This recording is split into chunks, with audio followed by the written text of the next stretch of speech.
ఖమ్మం నగరంలోని 25, 26 డివిజన్లలో నెలకొన్న అండర్ డ్రైనేజీ సమస్యలను పరిష్కరించాలని స్థానికులు ఆందోళన చేపట్టారు. వర్షాకాలం వస్తే అనేక ఇబ్బందులు పడుతున్నామని వారు ఆవేదన వ్యక్తం చేశారు.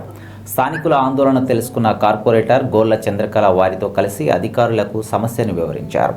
అండర్ గ్రౌండ్ డ్రైనేజీ నిధులు వచ్చినా వినియోగించుకోలేకపోతున్నట్లు వారు చెప్పారు.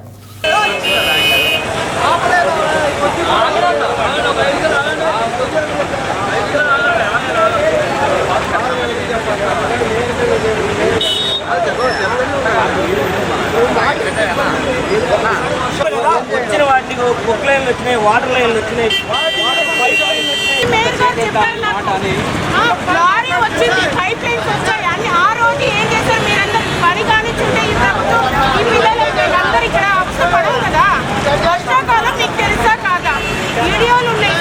వర్షం పడితే ఆ వరద నీరు ఎంతో తొందరగా క్లియర్ అయ్యేది. అట్లాంటిది మనకి ఇప్పుడు వరద వస్తే వర్షం వచ్చినా కూడా ఈ వరద నీరు బయటికి పోవట్లేదు. దానివల్ల చాలా ఇబ్బంది పడుతున్నామండి.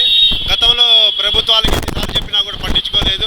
ఇప్పుడు మా స్థానిక కార్పొరేటర్ గారి ద్వారా గతంలో సమస్య చెప్తే ఆ సమస్యకి పరిష్కారం చూపెట్టి కూడా కొంతమంది అధికారులు కావాలని పనులు చేయట్లేదు. సమైక్య రాష్ట్రంలో ఉన్నప్పుడే జరిగిన పనులు తప్ప తెలంగాణ రాష్ట్రం వచ్చినాక కార్పొరేషన్ ఏర్పడ్డాక మా యొక్క 25 డివిజన్లో ఏ పనులు జరగలేదు. కనీసం ఇప్పుడు ఈ వరద వచ్చే ఈ పనులను కూడా కావాలని అధికారులు ఆపారు. దాని సందర్భంగా ఈరోజు ఇక్కడ ధర్నా చేశారు మా కార్పొరేటర్ గారు. వారందరికీ కూడా మా డివిజన్ తరఫున మేము అందరం వచ్చి సహకరించాం. ఈ వరద నీరుని పరిష్కరించవలసిందిగా అధికారులను విన్నపం చేస్తుంది. మరి బీపీ షుగర్ ఉండి ట్యాబ్లెట్లు వేసుకోవాలన్నా కూడా ఇంట్లో పోయి వేసుకోవాలంటే 4 గంటలు పడుతుంది. 4 గంటలు అంటే మీరు ఆలోచించాలి. ప్రజలందరూ ఎంతమంది ఇబ్బంది పడుతున్నారు. ఈ మసీదులోంచి కూడా పాములు వస్తున్నాయి, మాకు ఇళ్లలోకి వస్తున్నాయి, నీళ్ళు వస్తున్నాయి. కనీసం 3 అడుగులు నీళ్ళు వస్తున్నాయి. మనుషులు పోయేది కాదు, వచ్చేది కాదు. ఆటోలు పోవట్లే, బండ్లు పోవట్లే, కార్లు పోవట్లే. ఇవన్నీ తడిచిపోయినాయి. వాటర్ ఆగిపోయి, ఇంజన్లు ఆగిపోయి, బండ్లు ఆగిపోయి ఎంత ఇబ్బంది పడతారు. ఒక కారుకి కావాలంటే 20,000 అవుతుంది, ఒక ఆటో కావాలంటే 10,000 అవుతుంది, ఒక బండికి కావాలంటే ఒక 5,000 అవుతుంది. మనిషి రానప్పుడు మనిషి ఎంతమంది చచ్చిపోతున్నా ఎవరు పట్టించుకోవట్లేదు. ఎంత చదువుతున్నా కూడా గవర్నమెంట్ పట్టించుకోకుండా నిర్లక్ష్యం చేస్తుంది. ఎంతకని నిర్లక్ష్యం చేస్తారు. ఇంటి ముందు బండ్లు పెట్టుకుంటే కొట్టబోతున్నాయండి. నువ్వు బజార్ తరపున ఏం చేయాలో చెప్పండి, మేము చేస్తాం, ముందుకు వస్తాం.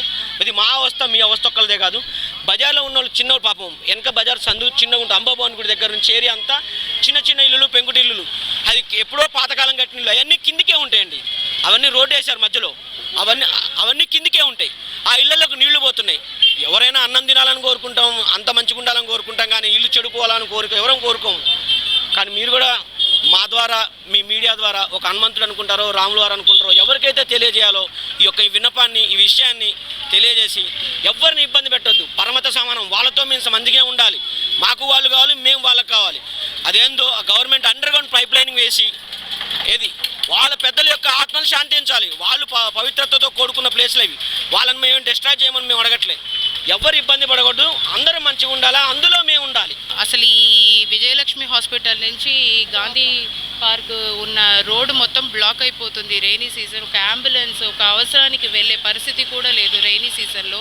అవి కాకుండా భోజనం తినడానికి లేదు, స్కూల్స్ వెళ్ళే పిల్లలకి ఇబ్బంది, అన్ని ఇబ్బందులే ఉన్నాయండి. 2-3 సంవత్సరాల ముందు ఈ ఇష్యూని మనం ప్రభుత్వానికి చెప్తే ఫండ్స్ అన్నీ కూడా ఎస్టిమేట్ చేసి అన్ని అప్రూవల్ అయినా కానీ ఎందుకు పని నడవట్లేదు? అన్ని ప్రభుత్వం చేతిలోనే ఉంది.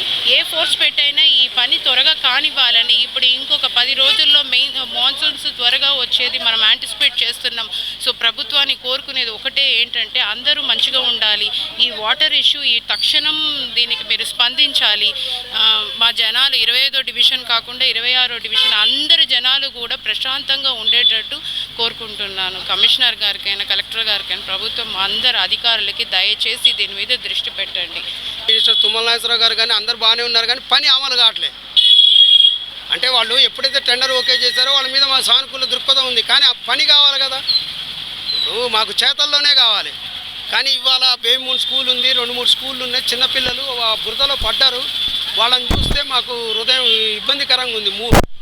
కారు మునిగిపోతుంది, ఇంటి ముందున్న బైకులు పెట్టి మునిగిపోతున్నాయి. మీ పాత ఫోటోలు ఉంటాయి, మీకు అవసరమైతే మీ మీడియాకి కూడా వాటిని మేము మీడియాకి కూడా ఇస్తాము. ఒక్కసారి చూసి దీన్ని సీరియస్ విషయాన్ని మీరు తెలియజే